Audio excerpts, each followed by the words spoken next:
This is Rock Talk, where we document short conversations with experienced people in the Rockwell ecosystem.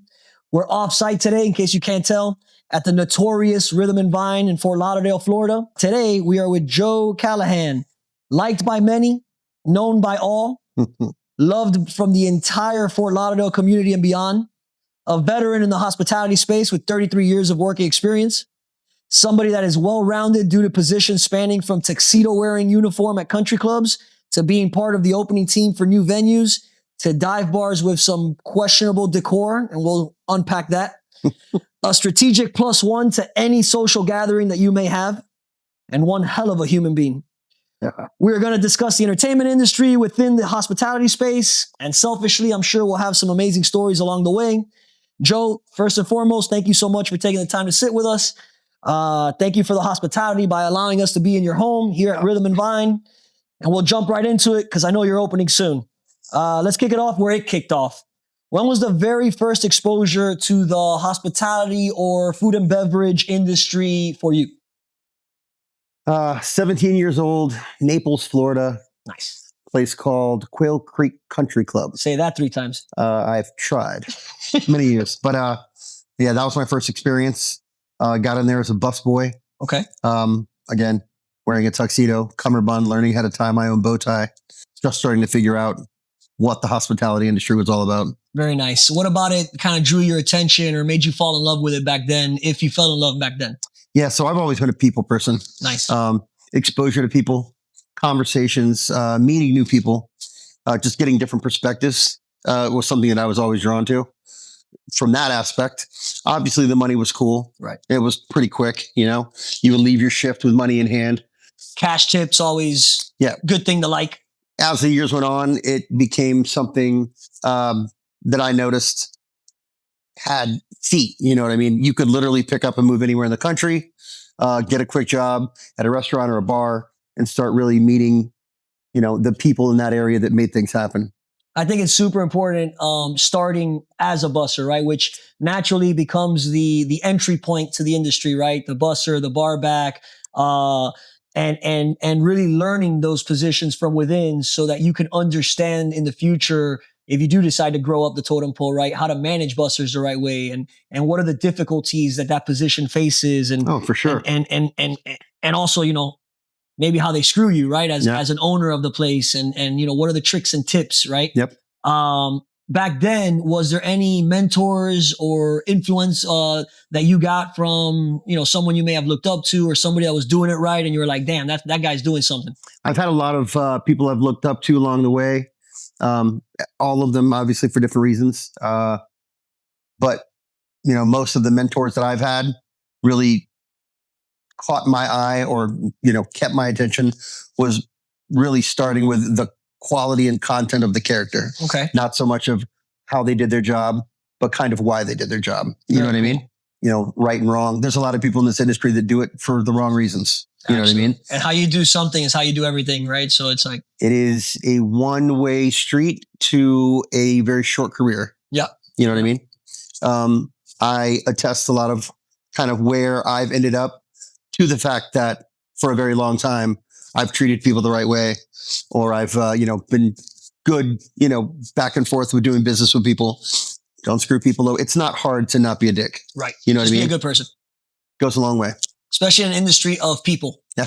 Where it's ran by people. Well, yeah. I mean, it is the hospitality industry. Correct. And that goes for us in the room as well as the guests. Correct. You know what I mean? Somebody out there that maybe just started, right? Little Joe just got that busser opportunity, doesn't have a mentor. What is maybe some words of advice on how to approach somebody that you want to shadow or learn from, or, you know, what that situation may be? Well, I mean, one thing I think is kind of cliche to say, but learning from yourself. Okay. Get in there, have some things that you want to focus on. If you plan on making it a long-term thing, realize that there is no better leader or manager of any venue or of any space than one who's done all the things. You know what I'm saying? So starting out as a busser, I'm now learning kind of back of the house. I'm learning what goes on around the trash can when the doors close. Like I'm learning all that stuff. I carry that with me still to this day. You know what I mean? You smell something, you're like, We haven't cleaned the inside of the trash cans in 3 weeks. Where is the aerosol cans? I know I had 7 or 8 in the walk-in. Right. Not there now. Right. So yeah, So busser in a country club, what came after that?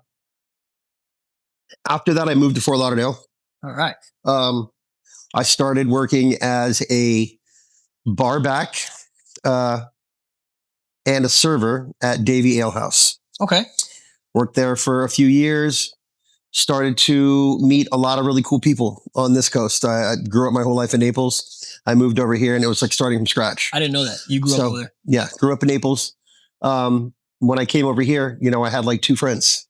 So it was literally like starting from zero. Started meeting some really cool people. Davy Ale House is right next door to where the Miami Dolphins practice. So I would meet a lot of, former and current players, coaches. It was just a really cool vibe.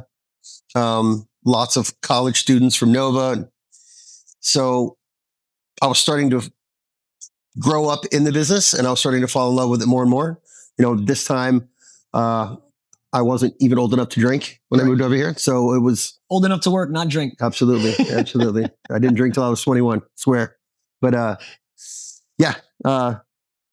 Is that the natural progression? Because I've seen the same thing where it's like busser, and I guess because you make less of the tips from one specific server than a bar back that has multiple bartenders kind of splitting the tip pool or whatever. So I think the natural progression would be busser to server. Okay. You know what I'm saying? Same language, kind of different side of the service. Yeah. Basically you're dealing with the tables. Yeah. The bartenders usually stand at the bar. Yeah. So a bar back is doing just that, helping the bartender have all the tools they need to be successful, while the busser is helping the servers clear tables and have everything they need and have all of their stuff stocked and garbage taken out, the grunt work. Absolutely. So the bar back, I guess, transitions to bartender. Mm-hmm. Busser transitions to server. What's the next step after that? I've been a bartender for 10 years. I've been a server for 10 years. I love it. I'm a people person. What's the next progression? And what are some things that maybe they don't think of, right? Because I remember when I was at other venues on the hospitality side, not so much entertainment, it's like, you always want to get that progression to manager. And then you become the manager and you're like, shit, I think I was making more as a bartender, right? It's almost guaranteed that when you go from a bartender to a manager, you're going to be back bartending within 6 months. Yeah, right. You know what I mean? There's actually something a lot of people do now. It's kind of called a hybrid position. Okay. So you'll get a smaller salary, but more than you would make hourly as a bartender, but you get a few bartending shifts as well. So you still got to do it a little bit of both. You don't have too much responsibility, but you're there in kind of a support role for the management staff. And almost on a support role for the bartender staff too, right? Because you have that heavy. Now they're a good bridge as well. You know what I'm saying? Yes. They're down in it. They're doing the work. When I actually started here at Rhythm and Vine, I was a hybrid. I was doing both. Okay. I was still bartending. And what comes, how do you transition out of that hybrid? Or better said, I mean, I know the how, right? An opportunity presents itself and you jump on it, but why? Why transition out if sometimes it's less money? I mean, I think that's kind of a personal thing. Some people will get into bartending and they will bartend until they're bartending in Key West. Right. And they're, 62 years old and that's what they love to do. The money's good enough. You could ride that thing till the end. Right. You know what I'm saying? People who, I think transition into management just have a little bit, of a broader idea for where they want to take their career. I always wanted to open my own place. Okay. And there's no better way to do that than to actually start from the bottom and run it all the way through the top. Absolutely. So, getting that experience firsthand is the best. And I think a natural progression from, say, bartending would naturally be, management, but that's not always going to be a more lucrative situation. You're not always going to make more money that way. So it will be a bit of a sacrifice, especially in the beginning, because new managers don't make that much. Yep. You know what I'm saying? So it's really a personal decision on kind of what you have planned or, kind of where you see your career going. That's amazing. The two things I've heard is stability, right? Slow season, the manager's salary doesn't change. Correct. So when you have those few weeks that you kind of have to kick the shit and pick up the shifts that no one wants, that manager's, essentially winning for those couple of weeks out of the year. And then on the flip side, the pushback would be those real like people person bartenders, then you become the manager and you're not client facing anymore, really just on complaints, right? Which isn't the ideal situation you want to be on if you're the people person. Yeah. So it's like, you go back to bartending because you miss the interaction with the people. Your people start becoming your team versus the guest. See, but I also kind of feel like that is a individual situation. Absolutely. I get to now not just see the people that are at the bar wanting their drink, but I get to see the guy sitting in this chair over here with this girl. Absolutely. I get to see the person that can't get in because they don't have their ID, but they're clearly 35. Right. I get to see all different parts of it. So for me, I loved it. I do love people and interacting. So I never thought of that. So I guess the third little thing would be you're not stuck in a position. No, you could float around. You could kind of touch everything that you want to. Floating around and touching as much as you can of a room is a key to a good manager. Absolutely. You know what I mean? Not somebody that hides in the office, not somebody who, stays on the outskirts and doesn't engage. It's somebody who is making sure that the guest is happy, getting some feedback from people, trying to find out how you can make the experience better. You're not going to get that if you're not moving around and if you're not engaging with people. I think another big thing is like defending the staff, right? I've seen managers in the past, and luckily I haven't been around many of them. I've just been blessed in that sense, where a complaint comes in and they send someone else to handle it. And now it's like, man, the GM doesn't have my back, right? Yeah. Like this was this and this happened, and they sent the shift leader to go talk to the guy, and now it's actually escalated, and now we have 3 bad Google reviews, and for sure, it kind of goes down the snowball effect. It's a snowball effect from the staff and also the guests. But I like highlighting that staff thing because some managers don't think of that. Tell that guest never to come back. Then I don't care. It's just one person. Yeah. But it's also the bartender that's getting that shit end of the stick on that one. Yeah. And something that's really changed a lot in the industry in the past, say 10 or 15 years is how vocal people are with reviews. Yes. Yelp. Yeah. The internet screwed the being able to hide. Yeah. All the, Google reviews.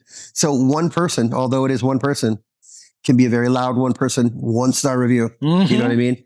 And you really try to avoid those. And as a marketing team or as an owner, you are reading the 5 stars, but you care about the 1-star. Who dropped the ball? Yeah, I'm skedaddling. I'm only looking for 1s and 2s. So filter to just 1s and 2s. Yeah, that's where the juice is. Selfish question. Were there security cameras when you first started? There were, but not like there is now. Okay. You know what I mean? You're going to have one in the office looking at the cash, kind of one at the front door. Got it. You get robbed. It's not now. We have in Rhythm and Vine, I think we have like 35 cameras. Well, don't fuck around in Rhythm and Vine. But I say that because as an owner, I think you have to be there 30 years ago to make sure that you see everything, where now the owner could be at home and see everything. Right. So one of the things that I do, I move around the room, touch people, but when I'm not moving around the room and I'm taking what looks like a breather, now I'm actually everywhere because I'm looking at the screens and I'm looking at interactions between other people, or I'm catching people smoking out in the corner on top of the AstroTurf. So I'm on the walkie-talkie talking to security. That's awesome. Red shirt, white hat in the corner, smoking a cigarette. Big brother. Yeah. So, these guys make fun of me all the time. They're like, oh my God, can't get away with anything with you. So good. Well, yeah, that's the idea. And then, when you're not looking, they think you're looking. But I'm also protecting them too. Absolutely. I see a couple of guys that are getting a little rowdy and pull their shirt off. Could be a fight really quick. So try to, put that fire out as quick as possible. Before it becomes a real fire. Yep. So you go from in the trenches, work your way up, hybrid management, touching, all aspects of the hospitality space, to an operating partner of one of the most popular bars in Fort Lauderdale, in my opinion, right? Roxanne's, yeah. And running, Rhythm and Vine in almost now a new hybrid position because you got 2 places, right? How does that happen, right? Naturally hard work, but what are some things that you may attest that to?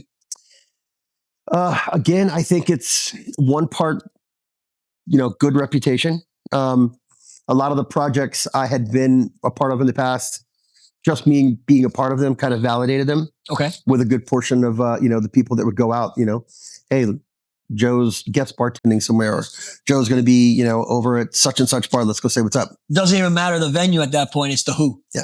That's amazing. Well, and that's what it is. The venue is great, but people aren't going to come here to look at these disco balls. They're going to come here to talk to the bartender. Right. You know what I'm saying? They want to tell you a story. They want to escape from what their day was. Right. So that initially, from the beginning of time, that's what taverns and bars have always been, a place for people to go and escape their life Their for just a little reality. bit, So that's why I always try to tell our staff, nobody wants to hear, your bad day. They're Because here to talk about you're kind of a therapist here to listen to their bad day, to make them forget it for a little bit. So Absolutely. that's kind of what we do. What does hospitality mean to you? You hear the word hospitality. Mm-hmm. What comes to mind, right? And naturally, I'm assuming then that that's part of the culture here at Rhythm and Vine, Mm-hmm. right? Because we're in the hospitality industry. So what is hospitality here? A shared experience. Okay. A tailored, specific, thought out, planned experience, from what you hear to what you see to what you feel when you walk in the room, the smell. Mm-hmm. You know what I mean? All of it equals up to a picture in your mind when you leave. And it's either going to be a good picture that you're going to want to go back and see and feel and hear again, or it's not going to be a great picture. You know what I'm saying? And so that's what we try to do. We try to be hospitable as possible, personable, connect with people. Awesome. I didn't write this down, but I've talked about this in other pods you don't know about, but what about this place keeps people here, right? Because this is an industry that has a very high turnover. You're hot today, you're not tomorrow. Every venue goes through their ups and downs in the sense of peaks and slowdowns and remodels. And this is one of those unique places that no matter what you come, you see some familiar faces, right? Mm-hmm. And it's not because they suck and don't have options, because they're phenomenal, humans and team members. So what about the place keeps them here? Because I've always been curious I always give the credit to the team here's family and this and that. So what keeps them here? Like, what is it? I mean, personally, I've always tried to treat staff in a way where I'm making them better at what they do. Okay. To give them a little bit more freedom to be who they are. You know what I mean? I'm not a micromanager. I try to make sure that I give people enough freedom within the rules, within the guidelines of what we allow, to be themselves. You know what I mean? And when you give people kind of that respect and trust, it's reciprocated. And when people feel like they're coming in here and they're respected and that they're loved, they're giving love and respect to the people who come in here. Then it's no wonder that the guests feel the exact same way. Then it's a positive train. Well, congrats on that, man. Because not even to talk highly in front of you, because I've talked not in front of you about this same topic. This place is special. Yeah. Not just because the decor is crazy and you see things here that you just won't see anywhere else. It doesn't make sense, but it makes sense here. Yeah. And so congrats, man, because that's not the walls that do that. That's the people in here that do that. Correct. And you got to have a strong leader if everybody's on the same page, right? People like Hugo, people like Zach, people like that. Like, it's really what kind of defines the backbone of the experience. And naturally the experience is what keeps people coming back. For sure. I give you your flowers on that, big time. And not just you, naturally. Something like this takes multiple leaders. There is only one GM, but everybody I just mentioned are leaders here, and we treat it like that. We don't come in. Myself, I treat everybody. We're all on the same even playing field. You know what I mean? I'm not going to ask you to do something that I wouldn't do myself. I love that. So many managers say it and then don't do it. Yeah. And I've been here where you're like, oh shit, such and such broke. I'll be back. Time to roll up the sleeves. Yeah. I mean, half of my work is on days off or before we open or after we close. Yeah. Once we're operating, I try to just stay out of their way because I've given them the tools. I've put out the fires. I've made sure everything is in place. And now we'll let them basically perform. That's amazing. You know what I'm saying? You mentioned giving them freedom. Yep. Right. And God, I wish more places did that. But I want to look at the reverse side of that. How important is the actual expectations and guidelines that you do give before giving them the freedom? Because in other places, I've gotten that as a pushback of a negative, right? Yeah, they let me do whatever I want, and now I don't know what I'm supposed to do. Yeah. Well, and that's the thing. It's not we let them do whatever they want. It's here are the things that we have to do, and how are you going to do them? Let's see. Yeah. You know what I mean? And then to manage the people, I'm literally watching how they're going to get to the goal And then if they're going a little astray one way or the other, we're just a little training wheel on it, a little light taps. No hard slaps, light taps. So hire slow, fire fast. Where if you're always off the rails, you're not going to work here. Because I'm going to keep giving you the rope and you're going to hang yourself. So let's just prevent this from happening right now. That's it. Absolutely. Yeah. As far as the actual role, an operating partner, managing partner, whatever it may be, what does that consist of, right? Because everybody's heard of the manager at the restaurant, right? But like, what makes it different? You're a little bit more aware of the fiscal responsibilities. How much are we paying for cable? Okay. You know what I'm saying? Like that's money going out the door that could be mine, but it's not if it's going to Comcast. Cut the cable. You know what I'm saying? Or anything, and that goes with, turning the AC up when we leave or putting the programming on right. So we're trying to keep waste to a minimum. You know what I'm saying? Just literally treating it like it's your home, at the end of the day, it is. Yeah, it is. I think it's a little bit more in depth in that sense than a regular manager role. I know I've seen managers in the past that will order stuff that is more expensive instead of taking the time to look for the deal. Price shop. You know what I mean? Yeah. Just because it's easier. Well, just because it's not money coming out of my personal account, it should feel that way. Right. You know what I mean? So that's kind of, I think, the main difference as far as just a manager and like an operating partner.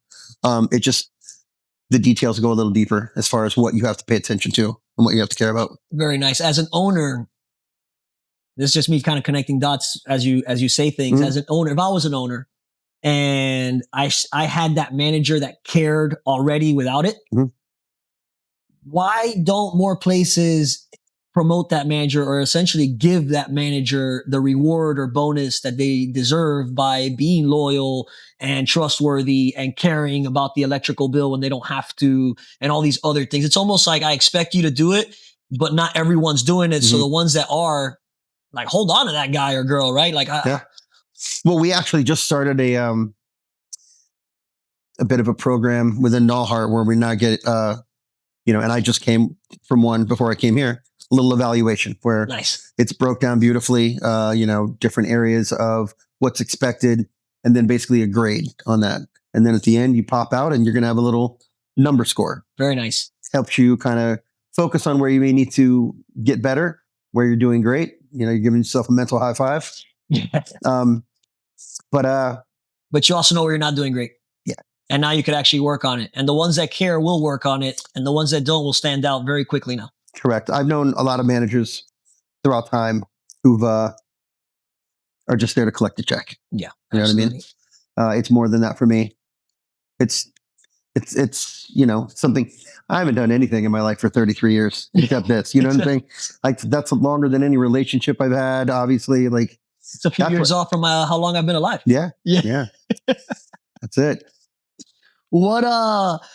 It's a new day and age with the whole being able to connect, right? Social media and this and that. I'm sure, again, because the place is special and the team is special, I'm sure a lot of people want to work here.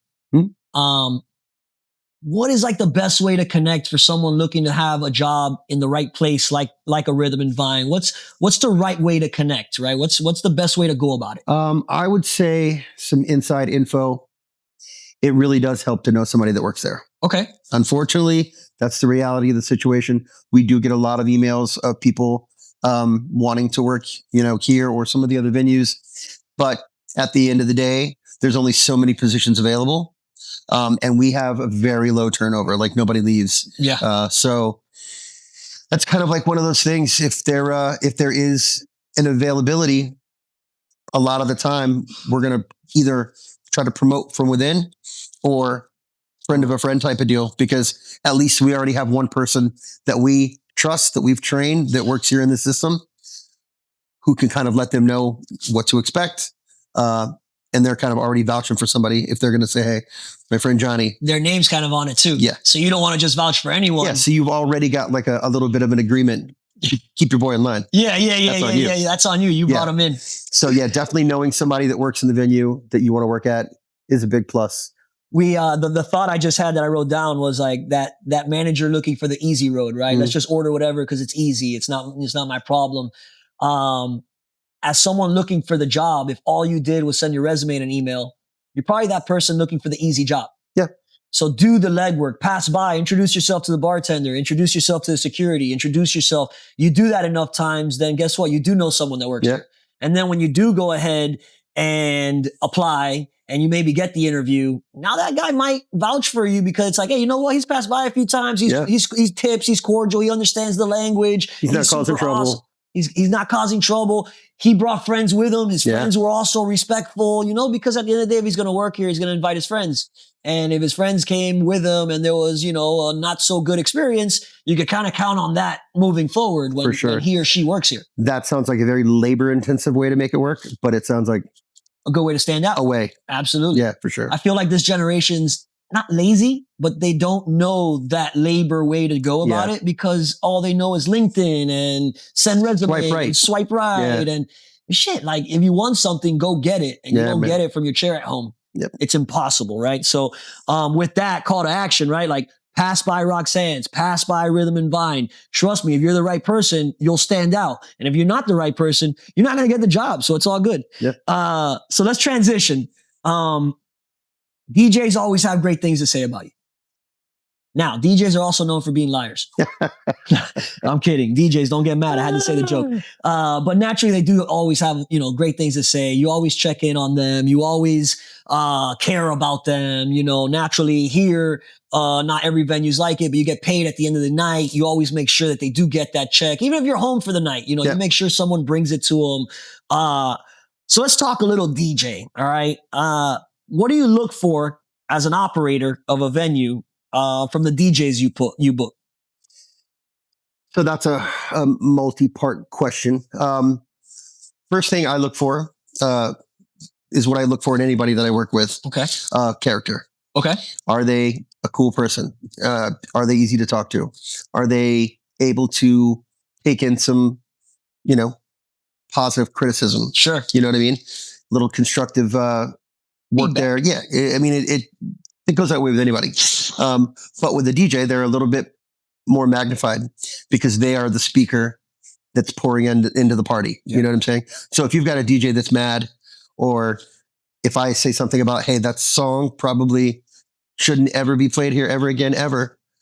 And they get mad, even though it's kind of thrown at them in a light way, they might not be the best fit. May not have a great set after that. Yeah. You know what I'm saying? Because it's a tool. They may use their tool to now get a little payback. And next thing you know, it's Taylor Swift all night. You know what I'm saying? Right. Nothing against the Swifties out there. We love her. But we love her. Yeah, it's great. But yeah, I think communication is one of the first things I look for, being able to communicate well. And that goes not just with verbal, but do you answer your phone? Do you reply back to your text? Not just the day you're working, right? No. You are the life of the party when you're the DJ. So if I see that you're going to be DJing on a Friday coming up and it's a holiday weekend, I may want to go back and forth with you a little bit and let you know what's going on. Give you some insight. Yeah. Or do you just want to talk to me when you got to get your check? Yeah. You know what I'm saying? Drink. Yeah. I like to think of the DJs as friends. You know what I mean? They help me and the rest of the staff get to that goal that we're looking for. Absolutely. And create that experience because they're a big part of it. Well, from me, as a quote unquote, I guess, representative, and from all the DJs that work here and all the DJs on Rockwell that know you, thank you for that, because they do consider you a friend, which is a good thing and a bad thing. Then sometimes I tell them something, I'm like, well, Joe, the homie, right? Fuck you. And I'm like, no, fuck you. Right. But they appreciate that. Right. And it's not given in every venue. Yeah. So I think it's a way where you make this place stand out even more by giving that. So definitely, thank you from them because they mention it all the time over here. That's great. What else comes to mind as far as, if anything, when it comes to DJs being booked here? I know that one of the DJ's big tool is reading a crowd. Okay. DJs a lot of times will play to a crowd. Sometimes we get small groups of younger people who will give you a very big and bright reaction to playing certain songs that may not fit in with what we would like to be played. And the DJ thinks they are killing it. Yes. You know what I mean? But in reality, next thing you know, the adults in the room have started to leave and don't come back because the room has gotten very young. And over a period of time, you'll end up with a bar full of very young people, and the people that were here to spend the money and to buy the 1942 or the Classe Azul have exited the building. Yeah. Now You know you're what I'm selling saying? well all night. Well, now, and probably, definitely not out of malice, but the DJ has pushed the money out the door. Yeah. You know what I'm saying? And that is something that I've seen and I've verbalized a lot in the past. It's been taken pretty well. But it's a thing. You know what I'm saying? It's something we try to make sure we keep an eye on and not let get too far ahead of us or out of reach. It's a common topic in the DJ community, and it's harder and harder to explain depending on the situation. But I always try to paint the picture that like the vision of the owner, the vision of the management, the vision of the venue, right? Insert name here, may not always be for the people in the room. Yep. But by providing that vision, that's how you get the people that they do want in the room to come. And so it's a DJ's job to find that happy middle where you keep the room happy, but you still keep the identity of the place very spot on. Correct. And you kind of cater to what you want here, not what we have here. It's almost as if the music is bait. Yes. Specific bait for a specific fish. Yes. And you're trying to catch that fish. Yes. Now the minnows will come up and pick away at it too. Yeah. But that's not what you're doing it for. Right. You know what I'm saying? You're not playing to the minnows. Right. So yeah, it's a thing. I'll touch on some other things, spitballish, and you tell me important or not. Punctuality. What does that do to a manager? You know, a DJ that does that. What does that give the manager? Comfort, security, peace of mind. Having somebody show up 10 or 15 minutes early, get set up, grab a bottle of water, say hello, communicate, hey, I'm here. How's your night? What's going on? Da, da, da. That's great. You know what I mean? Yeah. Versus your set starts at 9, but you show up at 9:07. Yeah. And I get it. People are traveling. South Florida's a bitch to drive in. But you got to prepare for that. You got to expect for that. Just like any job. If you were 7 minutes late to a regular job. Look, if I'm paying you $500 and I pay you $496, almost, right? Almost, right? But almost on the number. Not it. Yeah. Like, I think they also have to realize or understand it's not like you're just waiting here with nothing to do for the DJ to arrive. Oh, no. It's the ice delivery. It's the this. It's the that. That's a pivotal part of my night. When the DJ starts, we have a second shift that comes in. We have cocktail waitresses that are coming on, satellite bars set up, and that's all kind of in that same time period. So there's a lot of moving parts at that time, normally because that's the time the crowd starts to ramp up. Mm-hmm. So it is important that, all those pieces fit in where they're supposed to, or else you're going to have a cog in the wheel that doesn't fit, which is going to stop the engine. Mess up the machine. So it's like one less thing you have to worry about when you see so-and-so's playing. Correct. All right, cool. I know that he's going to be here. We're good. Where's that other person that's always late? Yeah. Awesome. I always say in this order, and I get pushback from DJs all the time. And I think 20 years ago, this wasn't the case.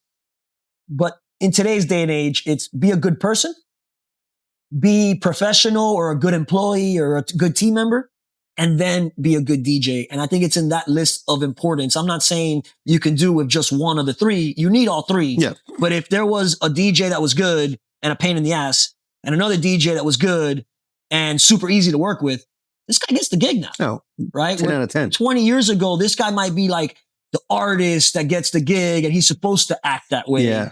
And now I feel like that whole gig is up. Yeah. If you're playing and you're walking in here with an ego, like, it might not be for you. Well, I'll tell you what, too. I mean, the way that technology has changed DJing. Yes. I mean, a lot more people could be DJs. Simplify. You know what I'm saying? A lot more people. You have a lot more options these days. And that's not to take anything away from DJs. They're incredible human beings. You know what I'm saying? With an amazing art that I love. I always have. But, back in the days, you could be, like you said, you could be a not so savory person to be around, but have a following and be a good DJ. And still make it. You're going to be like, well, that's just kind of what it is. Right. I Nowadays, think that's out the window. We have options now. You know what I'm saying? We're not really held captive. Which I think is great in the sense of raising the standard too. You might be a great DJ, but if you're not actively trying to get better, someone's going to outwork you. Yep. And that's good to know out there as well. What do you think are some pros or cons as far as a venue having a weekly resident versus a rotating schedule of DJs? I think being able to connect to the people that are in the room is important. Okay. I think that I think a rotating schedule is important, but I also think that the amount of DJs that you rotate through is equally important. Yes. I don't think you figure in, if we have DJs 3 nights a week, we only have so many shifts, but at the same time, if there was a different DJ every single one of those days available, how connected are they going to get to the crowd? Right. How well are they going to know what you're trying to do, as a venue or as a management team? Yeah. So it is, I think it is important to have a variety, but it's also a select variety, which very nicely said. I agree on that. Yep. They almost feel part of the project, where if you're here like once a month or once every 2 months, it's just a paycheck. Well, yeah. Now it's another date on the calendar. You're spread out all over South Florida. Yeah. You know what I mean? Trying to get paid. And nobody's really going to connect to that. Yeah. I agree. So. What about a booker role? So there's a big controversy out there, and I understand the conversation, right? Mm-hmm. Well, nobody knows the DJ world better than a DJ. Right. What are the pros and cons as far as a booker being a DJ or a booker being a non-DJ? That's a tough one. I've seen it both ways. We've had some interesting conflicts of interest, if you will. I know that DJs will always do what's best for the DJs in the community. Mm-hmm. Keep the price high because that's your worth. You know what I mean? Which conflicts with, hey, we would like to get the best price. We're going into summer, sales are down. You know what I mean? So that can conflict. Sometimes the DJ booker will almost refuse to ask the DJs for a better deal during summer. Right. You know what I mean? Because they want to keep their value as high as possible. Because when they're not doing the booking, they're still out DJing. The DJ, right? And they want to make sure that their value is upheld, and don't want to do anything to hurt it. So I'm sure other DJs see a DJ/booker taking less, probably frowned upon. Yeah, absolutely. What about a negative on the other end? Because I'm not biased, man. Like, I'm not a DJ. I don't even know how to turn this shit on. And I've been in this industry for 13 years now. But there's pros and cons on both sides, right? So like, what about a non-DJ? Is there anything that stands out as far as like, and not me particularly, but just as a service that maybe they fall short on because they're not a DJ. So they don't understand that thing or that, whatever may come out. And the answer might be that there's nothing you've seen, but I definitely want to ask the question. Yeah, no, it's fair. Other than maybe just the lack of understanding what, say, a 4 or 5 hour set is. Okay. You know what I mean? Being stuck in that square, not being able to go run over to the bathroom or shoot out to take a phone call, like being in it and not being able to detach from it. Yep. Like that's not something that I know. And I don't expect it. It's something that you know. I definitely know what I mean? But I've observed and I've often wondered, man, what's it like to just sit up there for 4 or 5 hours? Your lower back has to hurt. Oh, you're standing still almost, besides the whole left and right movement, right? Like, so, I mean, my guess would be that that's the only thing that we don't understand as non-DJs. Right. You know what I mean? But it's definitely something. I definitely agree with that. Last DJ question. This is like a very popular topic that every DJ on the show so far has been asked. I don't want to say an exact year, but a few years ago, the whole laptop came out. Mm-hmm. And every DJ had the laptop in front of them with the logo. Yeah. And it was the standard. So it became the thing. Nowadays, more and more people are either pushing that laptop to the side or playing on USBs. Mm-hmm. What have you seen as an operator, right? Based on that experience that one or the other gives, right? By either having the laptop in front of you or by not having it in front of you. So I understand having the laptop. I think having it in front of you is a little bit, it kind of comes off as you're hiding a little bit behind of it. Okay. Just from my perspective. Yeah. Well, you're seeing it from this side, so that's correct. Great. So you're seeing it from this side, but I also have talked to DJs where it's good for them to kind of escape the room. Okay. A little bit. So I get it on both ends. I do also know as far as equipment goes, not all CDJs there's not always CDJs available. Sometimes there's a controller and sometimes that controller doesn't take USBs. Correct. So having a laptop is important, I think. But like you said, the kicking it off to the side thing, I think from a crowd's perspective is probably more attractive. But some people Dead Mouse has to wear a mask because he's socially awkward. He doesn't want to be in fucking a room full of people. Yes. You know what I mean? Hence the career he picked. It's the fucking mouse. So, but yeah. So, I mean, sometimes people may use that to kind of escape the room. There's been pushback on every side with this topic. Of course. And I think the most common thing that I would agree with is the ability to connect with the crowd as someone that doesn't have it in front of them. Mm-hmm. If it's pushed to the side, and again, you look like you're having fun, right? Because some DJs are just miserable if they're getting through the shift. The crowd can reciprocate that. Well, at the end of the day, you're performing. You're a performer. Right. It is a performance. Right. You know what I mean? And especially in a place the size of like a Rhythm and Vine, your facial expressions say a lot. Yes. Are you enjoying yourself? Do you like that song? Did you fuck up and we noticed it? And we noticed that you noticed it. You know what I'm saying? Like, then it's okay. Right. You owned it. Right. But if I can't see that, I can't see it. Right. You know what I mean? So, yeah, every little detail in a place this size, I think it's really important to portray or to make visible, or, you know, where the people out here understand that they're a part of this with you. Those are the words right there. Yeah. They're a part of the music coming out because you are reading their reaction as a DJ. They're reading yours too as a performer. Absolutely. It's super important. Definitely goes both ways. DJ booths 30 years ago were like a light booth in the corner. Nobody knew where the DJ was. Mm-hmm. Nowadays, you're the center of attention. Lights are on you. Everybody's looking at you. They tilt upside down now. Yeah, exactly. That's crazy. You got to keep that in mind. You know, even if you've been DJing 30 years, things have changed a little bit in that sense. And it's important to understand it, and naturally hearing it from, again, somebody on this side of the room, I think is awesome to point out. So, you know, I think even just being presentable, and not that any of your guys aren't, but in the past I've had DJs that, you know, look like they just rolled out of bed and they're hungover and they don't want to be there. You know, they haven't shaved in a month and scraggly. Yes. I'm like, man, that's just an odd look. And as a venue, right? Like, I don't want that to be the reflection of me. This is my centerpiece. This is what I'm presenting. Right. This is the product I'm putting in lights and paying. Right. By the way, drink prices are going up. We need to buy a razor for the guy. Exactly. All right, let's transition back to F&B business talk. Mm-hmm. And this is a little more in the giving back way that I had mentioned to you. What are some lessons you've learned that really stand out? Maybe even to the extent of like, shit, I wish I could go back and not do that or do that. Wasted time. Okay. You know what I mean? Getting comfortable in any position. And not comfort will kill you. Yes. You know what I mean? I think that's probably one of the biggest lessons I've learned, is, you know, the moment you stop learning something or the moment you stop going towards a goal, you start going backwards. Which you provide to the team here full circle, right? So Correct. It's like, it gives them that, I'm able to learn here. Mm-hmm. And that might be one of those million reasons as to why they stay here. For the time that they Very do. possible. So that's awesome to point out. In your opinion, and this one is industry based, just overall, what are some challenges we're facing in 2025? Is it fair to say social media? I absolutely would agree with that. As a challenge, right? Not as a good thing. It's both ways. You know what I mean?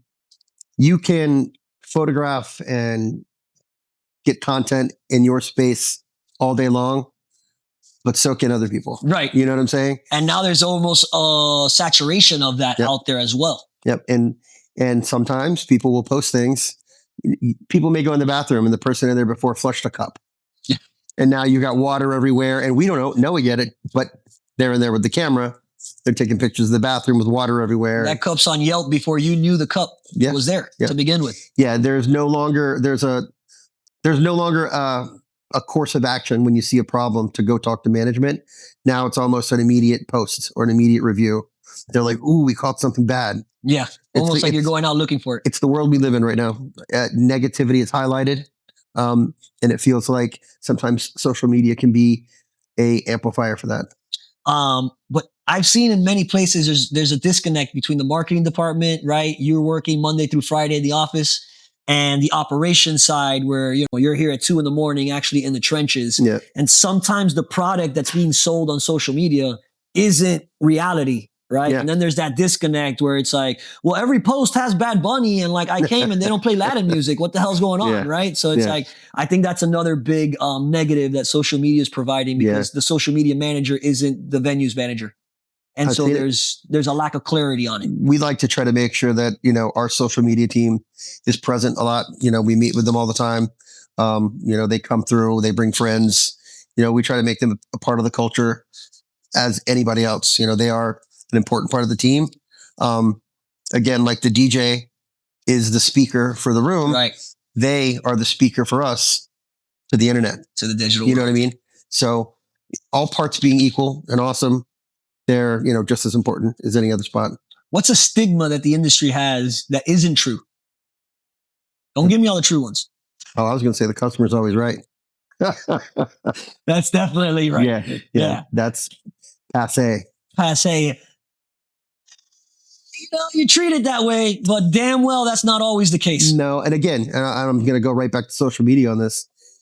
So many people take advantage of that saying that used to be customer's always right. You know what I mean?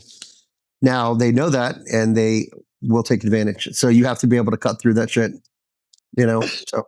Something that I don't think is spoken about often enough.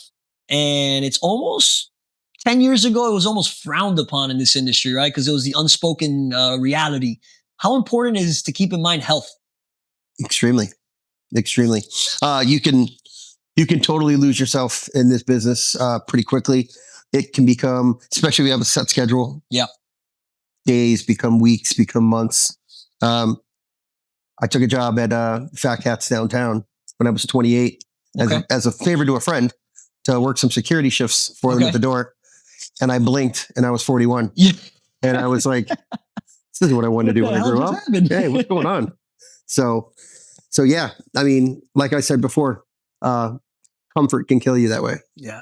Same thing with health. You know what I mean? On the trend of health, do you feel like things are like healthier these days and maybe almost to a point where less people are drinking because of this health fad that's going on? Eat clean, X, Y, Z. It comes in waves. January 1st, you get everybody, new year, new me. Yep. You see a little lull, but that lasts for a couple weeks, unfortunately. Again, it's people since the beginning of time have always needed an escape. You know what I mean? That is more true now than ever. Life's about balance at the end of the day. So just make it make sense, right? And do you. So you fell in love with this industry because you were able to connect with people and you're a people person, and naturally connecting with people then for a people person would be of a high value to you. What do you love about the industry today? 33 years is 33 years, man. It's still, I've had a lot of ups and downs, but I've always come out of it. And for me, I've said that, true wealth for me is as many meaningful relationships as I can have with as many people, but meaningful ones, not just, I know that guy's name. Yeah. I know his name. I know his daughter's name. I know his pet's name. I know what he went to school. You know what I mean? Like meaningful, caring relationships with maximum people for me is true wealth. So that's something that's, kept me happy even, as the bills roll in. It's not always about that. So. Well, you're definitely a positive face in the community because I've never seen a room, let's say like this, but even more at Roxanne's, where when you walk in, it doesn't there could be one person, there could be 3 million people. They all know you. Yeah. They all say hi, and not just say hi like, oh, Joe's walking by, let me stick my hand out. They run to you like, Joe, hey, how you been? And that just shows, the type of person you are and the type of experience and I think value exchange that you give to people, man. So it's important. And I think sometimes this industry, you forget the importance of that. And the owner's more of the go work, go make money, this, that. And it's so important to build those relationships because when you're making money, you're making money. But when you're not, that's what keeps that money coming in. It's a labor of love, man. Labor of love. That should be the name of the show right there. All right. So I'm getting towards the end. I know you got to open soon. And I think there's 2 people on the roof. There's 3 people moving things outside. This type of operation never sleeps. And I mean, it's 3 p.m. in the afternoon, right? You think nightlife. I mean, we got sun coming through right now and there's a whole team working here. So I wanted to touch on something you mentioned earlier, and it's keeping a clean face in this business, right? How important we have a situation going on right now where we're owed 6 figures from a client. And not just us, naturally, all the DJs that are owed as well. How important is that? Like paying your vendors and just doing good business, right? Like what have you seen in 33 years that maybe that results in and just how important is it? A bad reputation will follow you just like a good one will. I think it follows you even more. It actually sticks out ahead of you a little bit. Absolutely. Because people will start to imagine the things that you may do. Yes. They not paint their just own talk picture about the things that you have done. Yes. So in that way, doing good business is double fold in that sense. You're a quality human being. You're honest with people. You hold up your end of the bargain, and you'll find that starts to breed more good business. Yeah. It starts to bring quality people who want to work for you. It starts to bring great clientele that wants to come in and spend money, not come in and get jerked around. Nobody wants to work for the guy that owes people money, because then you're the guy that works with the guy that owes people money, and you may owe people money in their eyes now because you're choosing to be there. Then you got people who feel like they're having a good time at the expense of other people. That isn't fun. That's terrible. Words of advice for somebody out there looking to enter the food and beverage, hospitality. What can they work on? What can they polish? Someone that knows nothing, how do they learn something? The best advice I could give is be the best communicator you can be. Okay. And goes both ways. Communicate what you need, but also listen to other people's advice on how to get that. You know what I'm saying? If you don't communicate, you think you know everything. Chances are you don't. Chances are you'll be talking to yourself. Chances are you're going to look dumb very fast, right? So, Joe, we got 10-year anniversary coming up in October, right? September, October, November, sometime in that window. We'll promote it, I'm sure, with the show of some sort. If you've never been to Rhythm and Vine, definitely pass by, check it out. The place doesn't only look funky, the drinks are funky, the staff is funky. And when I say funky, I mean it all has character. And I think that's important when you're choosing where to go to spend your money. And make sure to say hi to Joe at the corner of the bar. Before we go, guest preferences. This is more of a Joe thing. Do you have a favorite book? No. Fair enough. Yeah, I don't. Favorite genre of music? Probably drum and bass. Drum and bass. Yeah. God, Dex has just jumped up in his seat. Next thing I ask every guest, and it's because it's something that I'm extremely big on, childhood moments, right? When you're a child, you don't know any better. Anything's possible, right? Like I wanted to be an astronaut. I really thought I was going to go to the moon, right? Like anything is possible. Nowadays, the kids are being told maybe some slightly different things, right? But I was told if I wanted to be the president of the United States, you could be the president, right? Like too often as we get older, sometimes we forget that inner child. And I think it's so important to stay connected with, in this case, that guy. When I say childhood moment, tell me something you thought of. I wanted to be an architect. Really? As a child. Yeah. Nice. I was always into art. I was always into the construction of things. Okay. Once I got an eye for architecture, looking into it, I became intrigued. And initially when I moved over here to Fort Lauderdale, I wanted to pursue it, but didn't have the time because I was working at the restaurant late hours. So that never really developed. But I still enjoy it. We just got back from Chicago, and the reason we went there was for the architecture, food and beverage scene, and it was incredible. And the Michelin stars scattered around here and there. Oh, yeah. It was great. You do any drawing? Yeah. Nice. So it's not just your arms that are drawn? Correct. Nice. Actually have a secret club tattoo there. And the bottom is a pencil and a paintbrush. Nice. Instead of a crossbones. So nice. Art's always been my thing. Well, if you haven't drawn in a while, I hope you remember that inner child and you bust out a little something and think of that guy. Because you may have just motivated me. Good. Because that little guy in Naples has sure grown to be a respectable human being, man. So he got you here, and I'm grateful you are here. Along from that, I'm also grateful for the time. So thank you so much, Joe, for taking the time. You didn't have to say yes. This is you got other shit to do. Let's be honest, right? So with that, we'll end the spotlights, and you don't have to worry about the bright lights in your face anymore. But Thank you so much again. And if you're in the Fort Lauderdale community, come check out Rhythm and Vine. You want to plug in socials or anything for people to follow? Negative. At Rhythm and Vine? Or how's that social? Rhythm Underscore Vine. Yeah, I thought so. And Roxanne's?